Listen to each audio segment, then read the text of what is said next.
আপনি দেখছেন news now, আমরা জানি কোনটা খবর।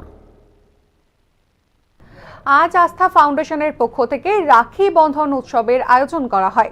এদিন পথচারী রিক্সা শ্রমিক এবং ছোট ছোট বাজার ব্যবসায়ীদের রাখি পরিয়ে এই উৎসব পালন করেন আস্থা ফাউন্ডেশনের সদস্যরা।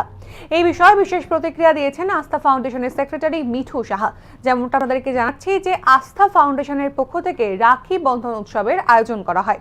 এদিন পথচারী রিক্সা শ্রমিক এবং ছোট ছোট বাজার ব্যবসায়ীদের রাখি পরিয়ে এই উৎসব পালন করেন আস্থা ফাউন্ডেশনের সদস্যরা।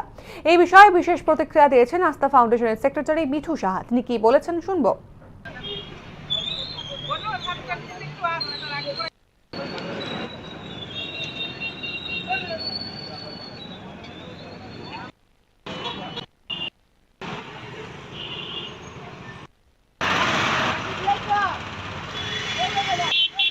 আমরা আস্থা ফাউন্ডেশনের পক্ষ থেকে আজকে রাখি পূর্ণিমার এই পবিত্র দিনে পথচারী এবং রিক্সা শ্রমিকদের মধ্যে রাখি পরিয়ে সবাইকে মিষ্টি করি। আমরা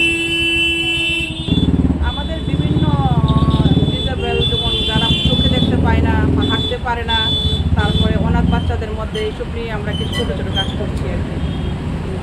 আমরা অ্যাকচুয়ালি আমার মানসিকতা মানে কাউকে হেল্প করা এটাই প্রথম থেকেই করছি, কিন্তু একজন দাদা আমাকে এটা বলেছিল যে একটা ফাউন্ডেশনের মাধ্যমে তারপর থেকে আমি অনুপ্রাণিত হয়ে আমি আস্থা ফাউন্ডেশনটা শুরু করি। আজকে 3 মাস হয়েছে।